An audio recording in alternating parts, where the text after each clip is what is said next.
Hello friend, good morning. मैं Amrinder sir direct class channel पर आप सबका स्वागत करता हूं। दोस्त, आज मैं एग्जाम व्यू से 5 नंबर का एक महत्वपूर्ण क्वेश्चन लेकर के आए हैं जो कि एग्जामिनेशन में अक्सर पूछे जाते हैं। आपका क्वेश्चन है कि यहाँ पर देखें, आपको बोर्ड पर ऑलरेडी लिख दिए, यंग डबल स्लिट एक्सपेरिमेंट में फ्रिंज चौड़ाई के लिए व्यंजक प्राप्त करें। ये आपका क्वेश्चन है, इसी पर हम डिस्कस करेंगे कि यंग डबल स्लिट एक्सपेरिमेंट, इसके पिछले वीडियो में ऑलरेडी हमने बताया कि यंग डबल स्लिट एक्सपेरिमेंट में S1 S2 दो सोर्स होते हैं। इसके आगे एक स्क्रीन होता है, स्क्रीन पर काली चमकीली इस प्रकार का लाइनिंग बनता है। यह एक्सपेरिमेंट कहलाता है यंग डबल स्लिट एक्सपेरिमेंट।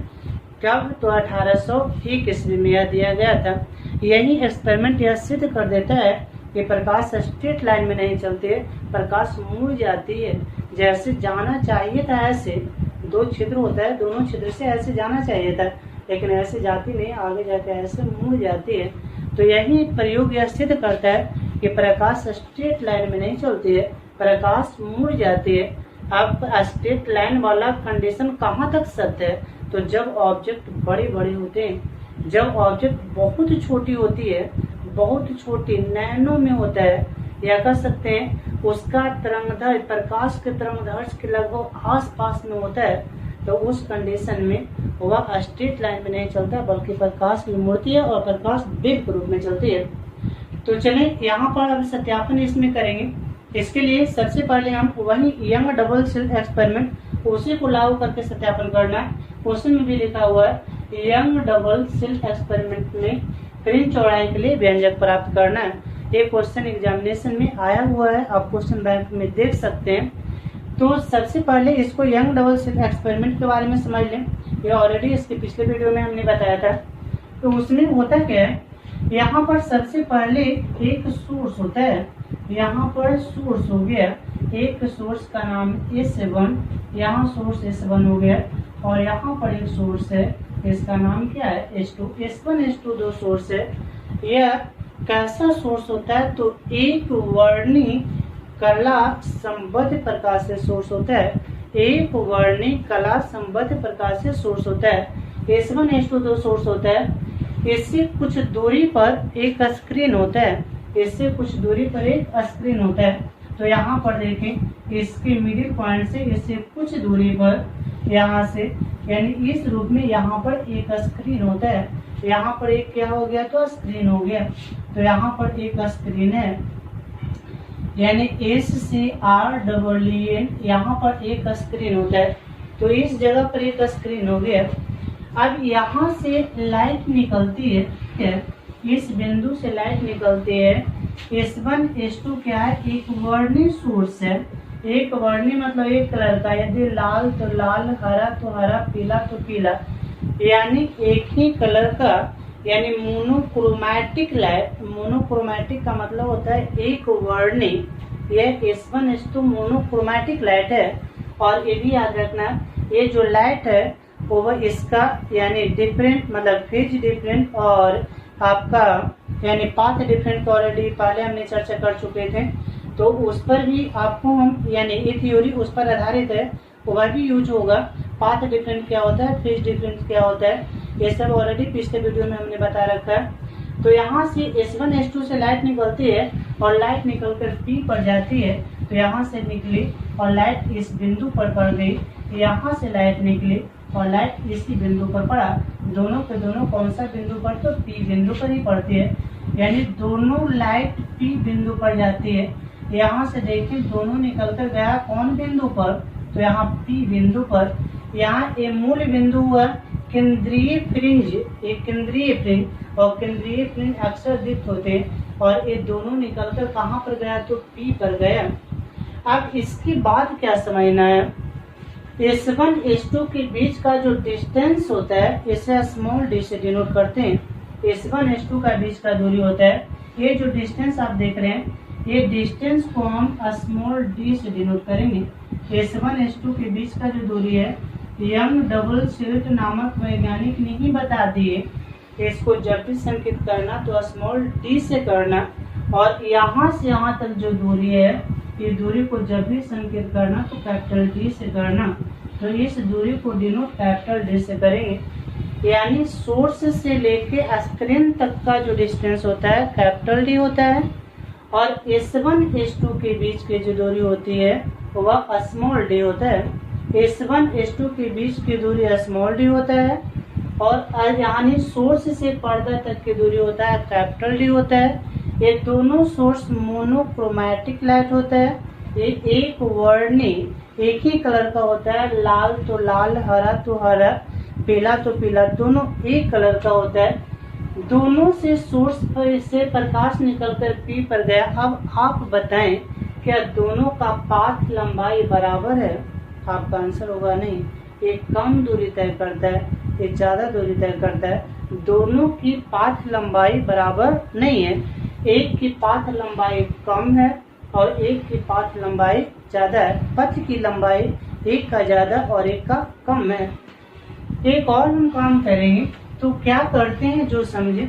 इसका मूल बिंदु है, मूल बिंदु से पी को भी हमने मिला दिया डॉट लाइन से, यानी इस रूप में आवश्यकता पड़ेगा यूज करेंगे, ना आवश्यकता पड़ेगा यूज नहीं करेंगे। तो मूल बिंदु से हम पी को ऑलरेडी मिला रखा, तो मूल बिंदु से पी को मिला दिया, और यहाँ पर जो कोण बना इस कोण को हमने थीटा मान लिया। ये कोण को ऑलरेडी हमने क्या माना? थीटा माना। S1 से निकली प्रकाश P पर गई, S2 से निकली प्रकाश P पर गई, क्या सेम दूरी तय करके गया? तो आपका आंसर होगा नहीं, अलग अलग दूरी तय करता है। ये दूरी कम तय करता है, ये दूरी ज्यादा तय करता है। अब हम करें क्या? दोनों का पाथ डिफरेंस इक्वल कर दें। इक्वल करने के लिए क्या करें? जितनी लंबाई ए है उतना ही बड़ा वाला में से हम काट ले।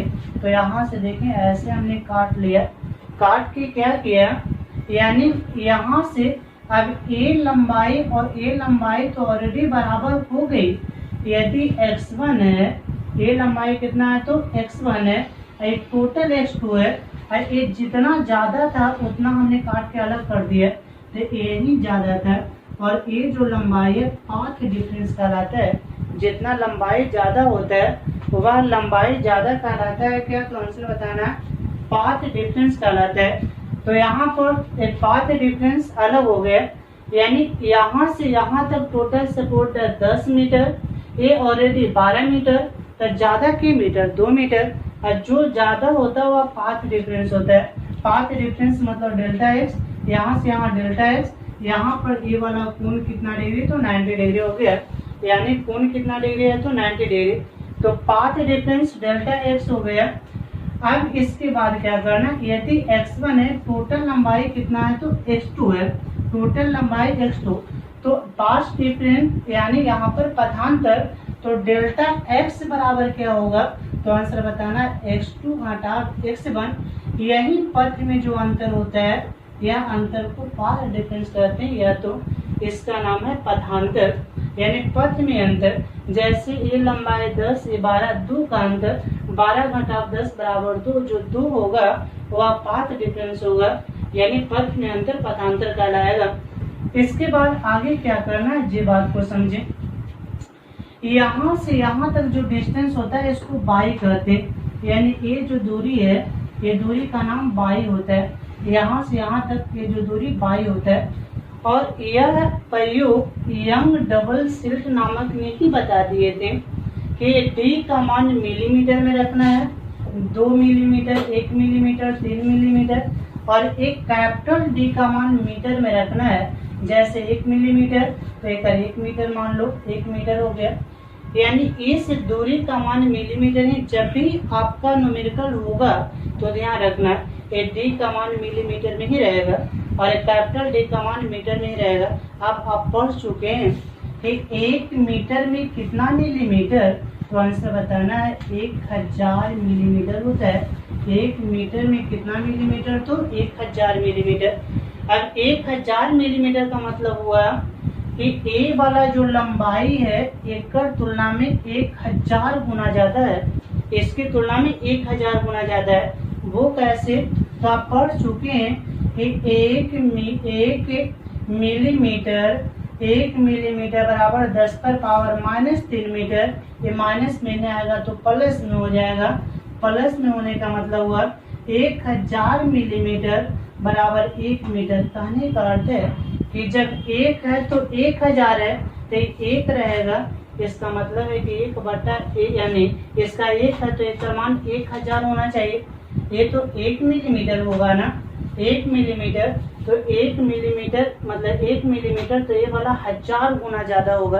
अतः यहाँ पर इस लंबाई में ये जो लंबाई है इस लंबाई का 1000 गुना ज्यादा होता है, 1000 गुना ज्यादा होता है। अब समझो 1000 का मतलब हुआ कि जब ये वाला 1 मीटर है, ये वाला 1 मीटर तो 1000 मीटर, 1000 मीटर का मतलब क्या हो गया 1 मीटर तो ये वाला 1000 मीटर।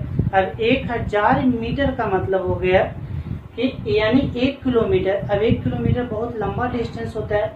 अब यहाँ से दोनों जब निकलेगा तो पैरल ही उसे दिखेगा, क्योंकि बहुत लंबी एक ऑब्जेक्टिव में भी तुमको देगा कि स्मॉल डी का मान कैपिटल डी के मान से कितना छोटा होता है। स्मॉल डी तो 1/1000 गुना छोटा होता है। कैपिटल डी का मान स्मॉल डी से कितना बड़ा होता है तो 1000 गुना बड़ा होता है। एक पॉइंट आपको याद रखना और नोट कर लेना है। इसके बाद आगे चलना है तो उस बात को समझाते हैं, यानी एक बाई हो गया। आगे चलते हैं। यहाँ पर अपना मन से इस लाइन के पैरेलल में एक लाइन खींच लो। लाइन खींच के यहाँ पर ये वाला तो डेल्टा एक्स था ही, ये वाला डेल्टा है यहाँ से यहाँ तक, इसका नाम थीटा दे दो। आप देखो ए लाइन और ए लाइन पैरेलल तो ये थीटा तो ये थीटा होगा। अब यहाँ पर देखो इस त्रिभुज को हम बाहर निकाल लेते हैं, बाहर निकाल कर आपको समझाते हैं। यहाँ पर एक प्रकार का लाइन है S1 और S2। ये वाला क्या है तो S1 है, ये वाला क्या है तो आंसर बताना S2 है। ठीक है, S1 S2। यहाँ से एक लाइन तिरछे आया है, यहाँ पर ऐसे लंब आके पड़ गया है, यहाँ पर ये वाला लंब हो गया। अब ये वाला नीचे का कोण थीटा तो ये टोटल 90, तो ऊपर का कोण कितना, ये वाला कोण कितना हो जाएगा तो ये वाला हो जाएगा कोण, ये वाला थीटा है, ये टोटल 90 है तो ऊपर वाला कोण कितना, तो नीचे वाला कोण थीटा है टोटल 90 तो ये 90 माइनस थीटा, 90 माइनस थीटा ये वाला 90 तो ये वाला कोण कितना होगा। तो इसको लिए आपको निकालना होगा, क्या करना है त्रिभुज के तीनों कोण का 180 मतलब 90 माइनस थीटा प्लस 90 प्लस एक्स इक्वल टू 180। अब यहाँ 90 90 180 कैंसिल तो एक्स बराबर कितना थीटा हो गया। एक्स बराबर क्या आया तो थीटा आ गया। इसका मतलब है कि एक कोण का जो वैल्यू होगा यहाँ पर देखें, इस कोण का जो मान होगा वह कितना थीटा होगा। इसका अर्थ है एक कोण का मान होगा वह कितना होगा थीटा होगा। एक कोण का मान कितना है तो थीटा हो गया, यानी ए थीटा हो गया। ए 90 है तो साइन थीटा लेके चल दो इस त्रिभुज में। S1 S2 नाम दे देना, यहाँ पर ए है और इसका नाम बी है। त्रिभुज में चल देना, यानी त्रिभुज सबसे पहले किस में तो S1 ए वाला बी है तो S1 B S2 में, S1 B S2 में कितना में लेके चलना है। तब कोण B बराबर क्या डिग्री है तो 90 डिग्री, B बराबर 90 डिग्री हो गया, B इक्वल टू 90 डिग्री। जब B इक्वल टू 90 डिग्री तो साइन थीटा लेके आप चल दो। तो साइन थीटा बराबर फॉर्मूला होता है, यानी थीटा के सामने लंब, थीटा के सामने लंब हो गया, इससे कोई मतलब नहीं है, हटा दो इसको। थीटा के सामने लंब तो लंब के मान कितना है तो डेल्टा एक्स है। ये वाला वैल्यू कितना है डेल्टा एक्स, तो ये डेल्टा एक्स लिख दिए तो डेल्टा एक्स हो गया। अब यहाँ पर लंब तो लंब के यहाँ पर डेल्टा एक्स बटा कर्ण, तो समकोण के सामने कर्ण ये डी है, ये लाइन कितना है डी है तो इतना बटा डी। जैसे मान लेना इक्वेशन 1 लेके चलना है। ये समीकरण कितना हो गया 1 हो गया। अब देखो इसके बाद आगे क्या लेके चलेंगे तो यहाँ पर देखिए त्रिभुज ए ओ और पी में चलना है। अगला त्रिभुज में यहाँ पर देखें फिर त्रिभुज लेते हैं। त्रिभुज ए ओ पी में कितना में चलना है तो ओ बराबर कितना डिग्री तो 90 डिग्री। फिर यहाँ से आपको वही चीज लेके चलते हैं इस रूप में, यहाँ पर ऐसे आगे की ओर ऐसा इसको खींच दो। आप बताओ ये कोण कितना है तो थीटा है, ये कोण कितना है थीटा है। ये वाला ये हो गया, ये वाला ओ हो गया, ओ हो गया, ये वाला कितना पी हो गया। ये कोण कितना 90। अब यहाँ पर भी आपको साइन लेके चलना होगा। तो साइन थीटा बराबर क्या होता है तो साइन थीटा बराबर लंब, तो थीटा के सामने तो लंब ये होता है ना जी, लंब कितना है तो बाई है, तो लंब की जगह पर बाई और बटा कर्ण की जगह पर एपी, तो बाई बटा एपी आ गया। तो आगे चलते हैं, साइन थीटा बराबर क्या आया, तो बाई बटा एपी, बाई बटा एपी, एपी किसके बराबर, रूट अंदर लंबा स्क्वायर जोड़ा जाएगा स्क्वायर, तो रूट अंदर लंब स्क्वायर, तो लंब की जगह पर आप देख रहे होंगे लंब की जगह पर बाई, तो लंब स्क्वायर जोड़ यानी आधार की जगह पर एक दूरी डी होता है, ये दूरी क्या है डी है, ये दूरी डी है, तो डी है, तो इतना जोड़ डी स्क्वायर। पाइथागोरस पर भी पढ़ा होगा, 10th क्लास में पढ़ना था कि कर्ण बराबर रूट अंदर लंबा स्क्वायर जोड़ा आधार स्क्वायर, इतना कर दें। अब यहाँ पर आपको लेके चलना होगा कि capital D very very very greater than by, का मतलब हुआ कि ये दूरी मीटर में है तो ये दूरी भी मिलीमीटर और सेंटीमीटर में होगा। यदि सेंटीमीटर में है तो 100 गुना फिर भी बड़ा ज्यादा है, 100 ज्यादा का मतलब हो गया यानी ये दूरी 100 गुना और से ज्यादा है, इतना ज्यादा कि बड़का की तुलना में छोटा का वैल्यू नहीं होता है। और इसे हम हटा देते हैं तो बचेगा क्या, तो यहाँ पर देखें साइन थीटा बराबर बाई बटा यानी रूट अंदर डी स्क्वायर। यहाँ बाई क्यों नहीं हटाएं, यहाँ बाई सिंगल था, यहाँ इसकी कॉम्बिनेशन में इसका मान 0 है, तो बटा डी स्क्वायर। अब डी स्क्वायर रूट हटाएंगे तो डी बच गया, इसका मतलब क्या, तो बाई बटा डी, इसको समीकरण 2 मान लेते हैं, इसको समीकरण 2 मान लिए। अब क्या करते हैं, यहाँ भी साइन यहाँ भी साइन, आशा करते होंगे आपको समझ में आया होगा। इस त्रिभुज में लेके चले हैं, त्रिभुज में साइन थीटा लंब बटा कर्ण, तो यहाँ पर थीटा के सामने लंब बटा कर्ण, अब कर्ण बराबर रूट अंदर लंबा स्क्वायर जोड़ा आधार स्क्वायर, लंबा स्क्वायर जोड़ा आधार square, d very very very greater than by, मतलब हुआ कि डी का मान इतना बड़ा है कि ऊपर तुलना में बाई का मान 0 के बराबर है। तो यहाँ पर हटाएं तो बाई कैंसिल हट गया, डी स्क्वायर, तो यहाँ पर बाई बटा डी। अब क्या करना है, लिखना है समीकरण 1 और 2 से लेके चलना है, समीकरण 1 और 2 से, 1 और कितना से 2 से लेके चलना है।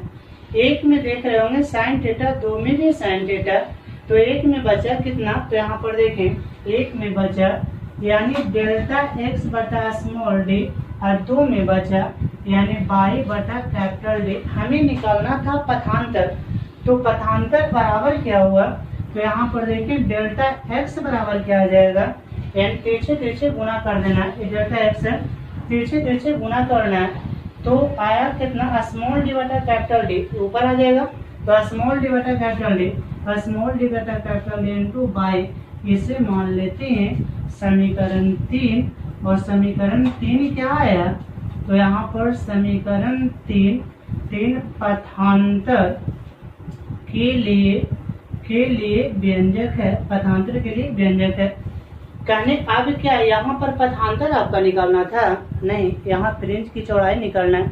हम पथांतर लाइन फ्रिंज की चौड़ाई प्राप्त करने के लिए, जब तक पथांतर नहीं आता वह फ्रिंज की चौड़ाई कभी नहीं सत्यापन कर सकते थे। तो यानी इसे फ्रिंज चौड़ाई लाने के लिए हमें पहले पथांतर लाना पड़ा। अब आगे क्या करेंगे, तो यहाँ से अब बारी बारी से लेके चलेंगे कि O से लेके P तक कितना चमकीली लाइन बना होगा। जैसे यहाँ पर ब्राइट बना होगा, ठीक है, सबसे पहले ब्राइट है, यहाँ पर ये O बिंदु पर ब्राइट हो गया, तो यहाँ पर डार्क बना होगा, फिर यहाँ पर ब्राइट बना होगा, तो फिर यहाँ पर डार्क बना होगा, फिर ब्राइट बना होगा, तो फिर डार्क बना होगा, फिर ब्राइट बना होगा, तो फिर डार्क बना होगा, फिर ब्राइट बना, मतलब इस रूप में बना। अब नीचे भी बनेगा, यदि ब्राइट है तो यहाँ पर फिर क्या, तो डार्क है, फिर ब्राइट है, फिर डार्क है, फिर ब्राइट है, नीचे भी बनेगा ऊपर भी बनेगा। तो अब आपको निकालना है कि O से P तक के वो ब्राइट है और के वो डार्क है, आपको निकालना। तो इतना तो हम अपना मन से लिख दिए है ना, यहाँ के वो आएगा 2 4 10 12, ये तो आपको निकालना होगा क्वेश्चन के अनुसार। ये डिस्टेंस कितना है, ये डिस्टेंस इतना है, ये डिस्टेंस इतना है, तो ये पर 10 को ब्राइट बनेगा या 5 को ब्राइट बनेगा या 2 को ब्राइट बनेगा, कितना ब्राइट बनेगा वो तो वैल्यू निकालेंगे तब पता चलेगा। फिलहाल हम पथांतर निकालें। अब हम निकालेंगे कि कितना ब्राइट बनेगा, O से P तक कितना ब्राइट की संख्या होगा, ठीक है, या ब्राइट की संख्या का योग क्या होगा। तो तो अब देखिए यहाँ पर आपको बारी बारी से लेकर चलते हैं। सबसे फर्स्ट पॉइंट लेकर चलते हैं। यहाँ से पहला नंबर देखिए लिखते हैं। सबसे पहला पॉइंट, पहला नंबर में अब यहाँ पर आपको आएगा कि बिंदु P पर सबसे पहले कौन पॉइंट पर, तो बिंदु P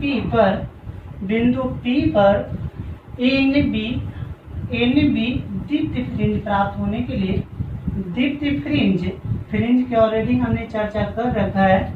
दीप्ति फ्रिंज प्राप्त होने के लिए, यानी उसमें आपको देख रहे होंगे दीप्ति का मतलब ए वाला व्हाइट वाला जो दिख रहा है सब दीप्ति है। तो दीप्ति फ्रिंज प्राप्त होने के लिए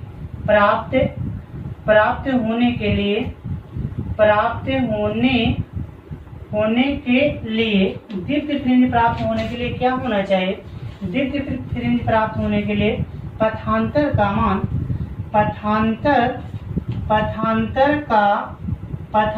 का मान ऑलरेडी मैक्सिमम में हम बताए थे। पथांतर का मान कितना होना चाहिए? n लैम्डा होना चाहिए। ये कब पढ़ा है? मैक्सिमम में पढ़ा है। n लैम्डा होनी चाहिए, ठीक है, n लैम्डा होनी चाहिए। यदि ये वीडियो नहीं देखेंगे तो इसके पीछे वाला वीडियो जाकर देखेंगे, इसमें ऑलरेडी हमने बता रखा है। तो पथांतर का मान n लैम्डा किसके लिए? दीप्ति के लिए, ब्राइट के लिए, यानी n लैम्डा। तो डेल्टा x की जगह पर n लैम्डा लिखना होगा। यहाँ पर देखें डेल्टा x की जगह पर यानी n लैम्डा बराबर यहाँ पर देखें स्मॉल d बटा capital D into by n हो गया। यहाँ n, यदि n तो यहाँ बाई n, तो बाई n का मान यहाँ से आप निकाल सकते हैं। n बराबर क्या है? तो यानी गुना में, तो भागा में स्मॉल d बटा capital D lambda into by n। यदि इतना क्या बना तो चमकीली लाइन बना। यदि बाई n का मान निकालना है तो क्या करेंगे? तो बाई n बराबर क्या हुआ? तो कैपिटल D बटा small d into n lambda. ये वाला क्या आया? यानी इसे आपको मान लेना होगा समीकरण 4। और समीकरण 4 क्या निकल कर आता है? तो समीकरण 4 निकल कर आता है NB दीप्ति फ्रिंज। NB कौन फ्रिंज? दीप्ति फ्रिंज। यानी समीकरण 4 NB दीप्ति फ्रिंज के लिए व्यंजक है। ये दीप्ति फ्रिंज निकल कर आया। यहाँ पर देखिए NB दीप्ति फ्रिंज, यही NB दीप्ति फ्रिंज। यदि आपको कहेगा कि केंद्रीय फ्रिंज से पंचमी दीप्ति फ्रिंज ज्ञात करें, तो n पे यहाँ पर 5 लिख देना है, बाई 5। केंद्रीय फ्रिंज से 10वीं दीप्ति फ्रिंज, तो बाई 10 निकाल देना है। केंद्रीय फ्रिंज से 12वीं दीप्ति फ्रिंज, तो बाई 12 लिखना है। जिम्मा कहेगा उम्मा, मतलब वह वैल्यू लिखना है। यानी ये आपका निकल गया दीप्ति फ्रिंज के लिए व्यंजक।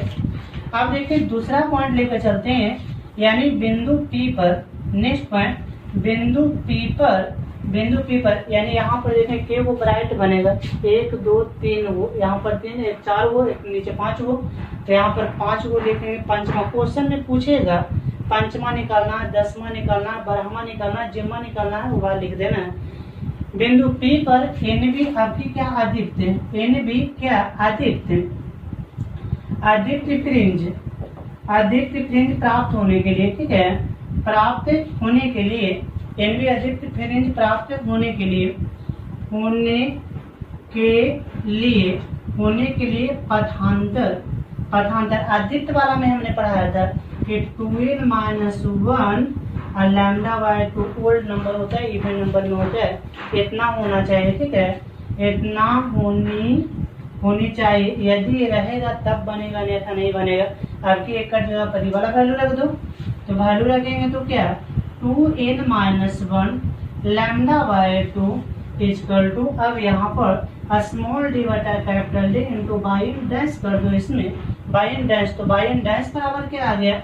बाई एन डैश बराबर 2n - 1 lambda by 2, 2n - 1 lambda by 2, यहाँ पर स्मॉल डी पहले यही वाला लिख दो, यानी कैपिटल D बटा small d 2n - 1 lambda by 2। इसे समीकरण मानना है 5। और समीकरण 5 क्या निकल कर आता है?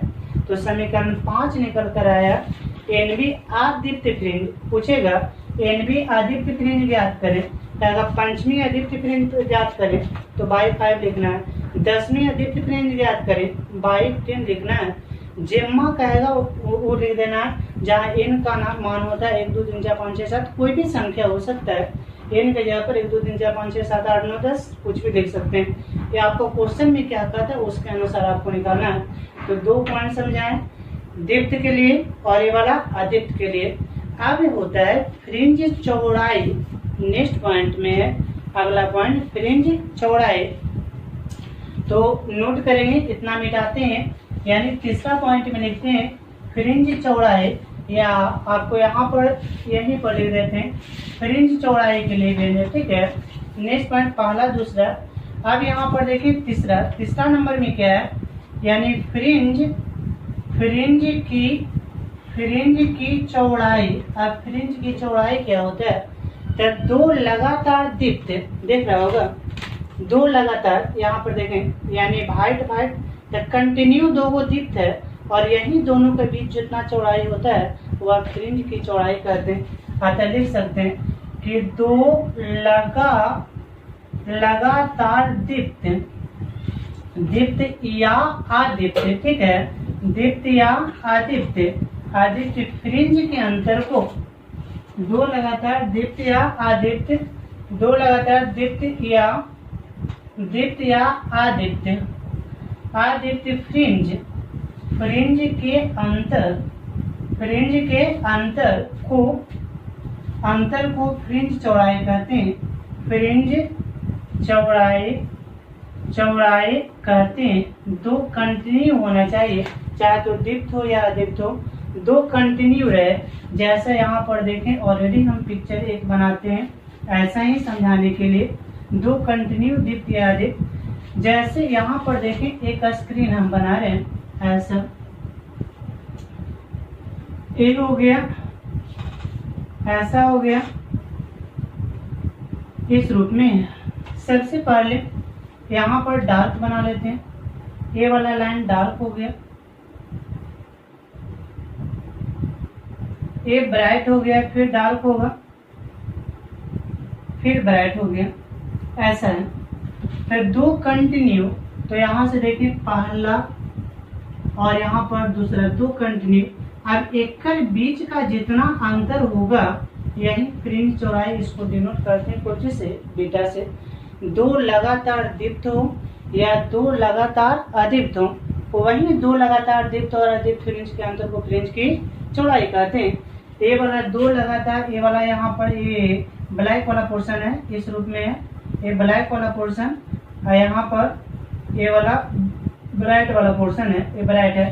तो चाहे तो इसका अंतर या तो इसका भी अंतर हो सकता है, यानी ए वाला का अंतर, 2 चाहे तो डार्क का भी अंतर हो या 2 ब्राइट का अंतर हो, यही कहलाता है फ्रिंज की चौड़ाई। तो वही लिखें 2 लगातार कंटिन्यू, पहला दूसरा तीसरा चौथा पांचवा छठा, 2 कंटिन्यू ब्राइट या 2 कंटिन्यू डार्क का अंतर फ्रिंज की चौड़ाई कहलाता है। तो फ्रिंज की चौड़ाई 2 लगातार दीप्त या अदीप्त फ्रिंज के अंतर को फ्रिंज की चौड़ाई कहते हैं। डिनोट क्या करते हैं, तो बीटा से।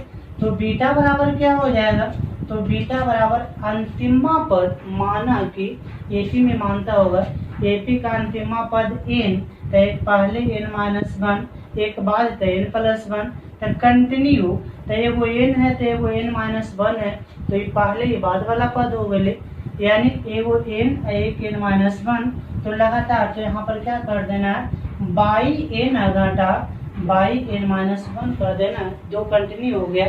अंतिमा पद n, तो अंतिम से पहले n-1 होता है, तो अंतिम से पहले n-1 किए हमने।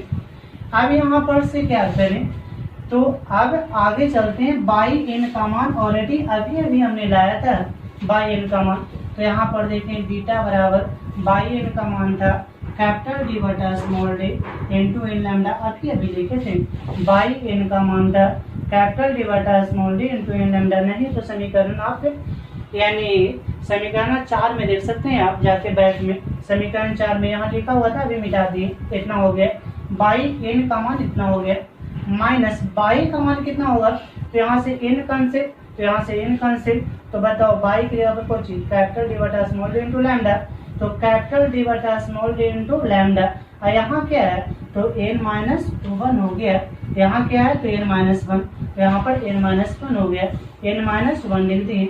अब इसको आगे सोल्व कर देना, तो बीटा बराबर कैपिटल D बटा स्मॉल d इन लैम्डा माइनस कैपिटल D बटा स्मॉल d यहाँ पर होगा इन लैम्डा अब minus minus plus capital divide small d into lambda minus plus cancel. अब यहाँ से बीटा बराबर का आया तो capital divide small d into lambda, इससे मानना होगा 4 5, इसको समीकरण 6 मानना होगा आपको। समीकरण 6 क्या आता है, तो समीकरण 6 फ्रिंज चौड़ाई के लिए व्यंजक है, लिख देना होगा समीकरण 6 ही क्या आ गया, तो फ्रिंज चौड़ाई के लिए व्यंजक है, फ्रिंज चौड़ाई के लिए व्यंजक है। तो यही आपको निकालना था क्वेश्चन में, यानी यंग डबल सेल्ड एक्सपेरिमेंट में फ्रिंज चौड़ाई के लिए व्यंजक हो गया, तो ये फ्रिंज चौड़ाई के लिए व्यंजक हो गया। अब इसी में एक और देता है, हालांकि बस आपको इतना ही करना है, इसके आगे आपको नहीं बढ़ना है, क्वेश्चन इतना ही तक आपको कह रहा था फ्रिंज चौड़ाई के लिए व्यंजक। यदि आपका सवाल 2 मार्क्स का आता है, हो सकता है कि 2 नंबर क्या है, तो आप यहाँ से डिफिनेशन लिखेंगे और इतना कर देंगे, आपका 2 नंबर मिलेगा। 5 नंबर का आता है तो आपको जैसे शुरू से बताए थे वैसा ही आपको बताना होगा, तब 5 मार्क्स मिलेंगे, अन्यथा आपको 5 मार्क्स नहीं मिल पाएगा। तो ये आपका हो गया क्या, तो फ्रिंज चौड़ाई के लिए व्यंजक हुआ। अब इसी में पूछता है कोणीय दीप्ति फ्रिंज और कोणीय अदीप्ति फ्रिंज पूछता है, कोणीय दीप्ति फ्रिंज या कोणीय अदीप्ति फ्रिंज। तो यहाँ पर देखिए तीसरा नंबर का था ये क्वेश्चन। अब चौथा नंबर कोणीय मतलब होगा अंगुलर, तो यहाँ पर देखिए 4 नंबर देखिए लिखते हैं। चौथा नंबर में आगे चलते हैं कोणीय दीप्ति फ्रिंज के लिए। चौथा पॉइंट में कोणीय दीप्ति फ्रिंज, ठीक है, कोणीय दीप्ति फ्रिंज। अब कोणीय दीप्ति फ्रिंज क्या होता है, इसके बारे में समझना होगा।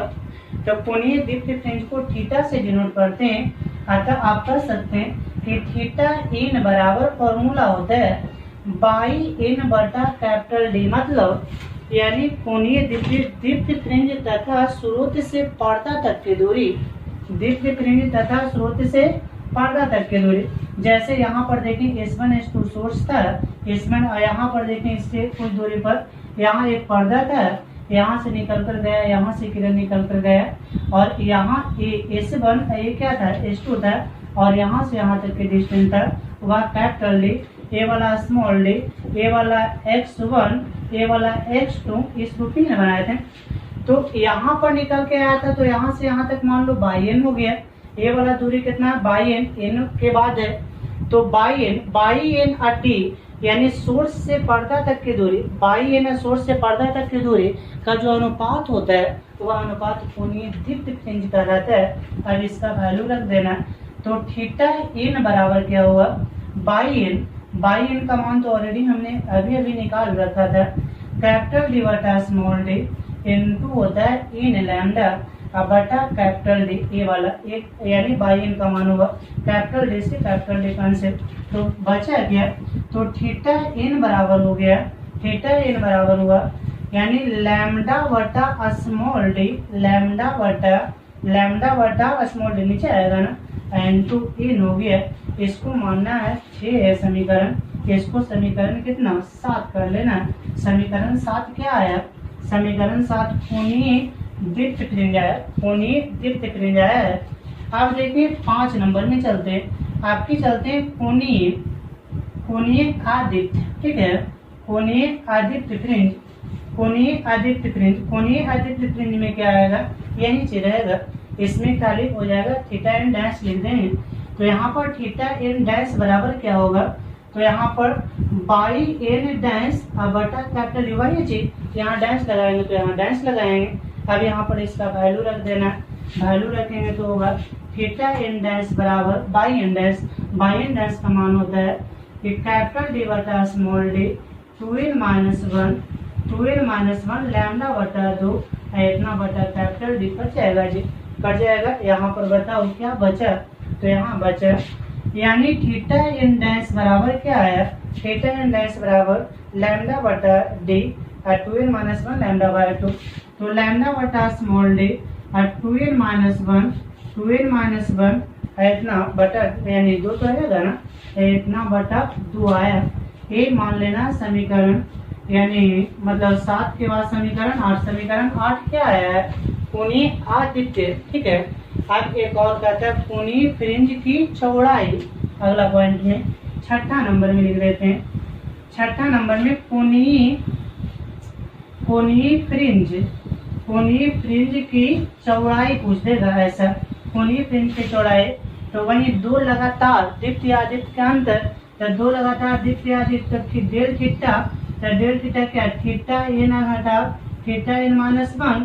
तो यहाँ से देखें यानी डेल थीटा बराबर थीटा एन, तो थीटा एन का मान तो small d by lambda by small d into lambda बटा small d into n minus, यहाँ से एन कैंसिल, तो यहाँ से एन कैंसिल, तो लैम्डा बाई डी, तो यहाँ पर हो गया लैम्डा बाई डी एन -1 हो गया। अब गुना कर लेना है, तो गुना करेंगे तो डेल थीटा बराबर लैम्डा बटा डी एन माइनस, यहाँ पर लैम्डा बटा डी यानी n minus minus plus lambda by d आ गया।